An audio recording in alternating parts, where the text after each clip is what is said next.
কিংসের টানা ৩ জয়ে কপাল পুড়ল রংপুরের। কোয়ালিফায়ারের ফায়দা লুটতে প্রস্তুত টেবিল টপার তামিম মিথুনরা।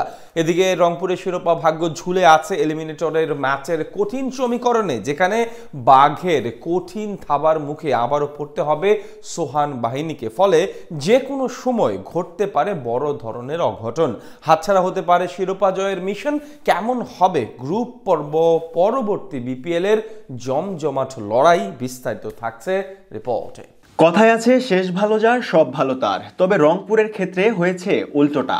চলতি বিপিএল এর শুরুতে দুর্দণ্ড শক্তি প্রদর্শন করলেও সময়ের সাথে সাথে ভাটা পড়েছে দলটির চাকচিক্যময় বিজয় উপাখ্যানে। প্রথম ৮ ম্যাচের ৮টিতেই টানা জয় তুলে নিয়ে শিরোপায় এক হাত দিয়ে রেখেছিল রংপুর রাইডার্স। এর আগে জিএসএল বাজিমাত করে গ্লোবাল চ্যাম্পিয়নের তকমা জিতে এসেছে দলটি। বিপিএল এও শুরুর দিকে সেই ছন্দটা ধরে রেখেছিল শক্তিশালী রংপুর রাইডার্স। তবে দিন যত গেছে মলিন হয়েছে জয়ের মহাকাব্য। এলেক্সেলসের বিদায়ে ভাটা পড়েছিল সোহানদের রানের চাকায়, তবে তা কিছুটা টেনে ধরেছিলেন পাক অলরাউন্ডার খুশদিল শাহ। তবে খুশদিলের বিদায়ে চূড়ান্ত বিপর্যয় লক্ষ্য করা যায় দলটিতে। ওপেনিংয়ে ব্যর্থতা, মিডল অর্ডারে রান খরা, সব মিলিয়ে বেশ বিপাকেই পড়ে দলটি। রাজশাহীর বিপক্ষে পরপর পরাজয়ে মনোবলে আরো ভেঙে পড়ে রাইডার্স শিবির। এরপর কিংসের বিপক্ষেও হার মানতে বাধ্য হয়, এমনকি গ্রুপ পর্বের শেষ ম্যাচেও খুলনার কাছে হেরে বসে দলটি।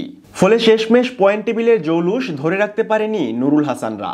এদিকে শেষ দিকের দুর্দান্ত জয়ে রংপুরকে টপকে টেবিল টপার বনে যায় তামিমের ফরচুন বরিশাল, আর রংপুর নামে দ্বিতীয় অবস্থানে। অন্যদিকে 14 পয়েন্ট নিয়ে রংপুরকে চোখ রাঙাতে থাকে বন্দরনগরীর দল চিটাগাং কিংস। গ্রুপ পর্বের শেষ ম্যাচে বরিশালের সাথে জিতলেই রংপুরের সমান পয়েন্ট হবে মিথুনদেরও। তবে রান রেটে এগিয়ে থাকায় পয়েন্ট টেবিলে রংপুরকেও পিছনে ফেলবে চিটাগাং কিংস, এমনটাই ছিল পয়েন্ট টেবিলের সমীকরণ।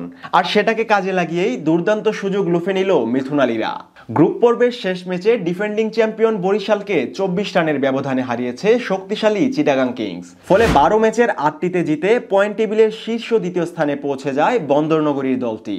আর এতেই কপাল পুড়ল রংপুরের, কেননা কিংসের টানা 3 জয়ে কোয়ালিফায়ারের সুযোগ হারিয়েছে সোহানের রংপুর। ফলে খুলনার বিপক্ষে এলিমিনেটর ম্যাচে মুখোমুখি হবে গ্লোবাল শিরোপাজয়ী দলটি, যেখানে হারলেই ঘটবে বড় দুর্ঘটনা। বিপিএল থেকে এবারের মতন বিদায় নিতে হবে রংপুরের। এছাড়া শেষ দেখায় সোহানদের রীতিমতো নাকানি চুবানি খাইয়েছিল মিরাজের খুলনা টাইগার্স। পরের ম্যাচে ঢাকার বিপক্ষেও জয় নিয়ে মাঠ ছাড়ে বাঘের বাড়ির বাসিন্দারা। তাই এলিমিনেটর ম্যাচে স্বস্তি পাওয়ার সুযোগ নেই রাইডার্স শিবিরের, বরং বাদ পড়ার শঙ্কা নিয়েই মাঠে নামবে ফ্রাঞ্চাইজিটি। এদিকে পয়েন্ট টেবিলের শীর্ষ 2 দল খেলবে কোয়ালিফায়ার ম্যাচ, যেখানে বিজয়ী দল সরাসরি যাবে ফাইনালে। আর হারলেও থাকছে আরো একটি সুবর্ণ সুযোগ। পয়েন্ট টেবিলের শেষ 2 দলের যারা এলিমিনেটর ম্যাচ জিতবে তাদের সাথে আরো একটি ম্যাচ খেলে নির্ধারিত হবে ফাইনালের প্রতিপক্ষ।